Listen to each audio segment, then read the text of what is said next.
Hello everyone, welcome to Prerana's diary.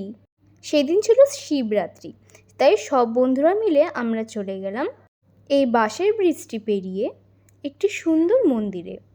আমাদের hostel থেকে এই মন্দিরটির দূরত্ব প্রায় 2 থেকে 3 কিলোমিটার। এই বছর হোস্টেলে থাকায় সব বন্ধুরা মিলে ভাবলাম একসাথে শিব পুজো করব, তাই সেখানেই আমরা চললাম। মন্দিরটি ছিল খুব সুন্দর সাজানো গোছানো, আর শিবরাত্রির জন্য আজকে অনেক ভিড় হয়েছিল। এর আগে আমি কোনোদিনই আসিনি এখানে, কিন্তু বাকিটা এসেছিল। তারপর আমরা এই বিশাল লাইনটির পেছনে দাঁড়িয়ে রইলাম। মন্দিরে ঢুকে নিয়েই দেখলাম এখানেও অনেক ভিড়। তারপর ওয়েট করার পর সবাই মিলে একসাথেই বসলাম পুজো করতে। এক এক করে সবাই মিলে পুজো করে নিলাম।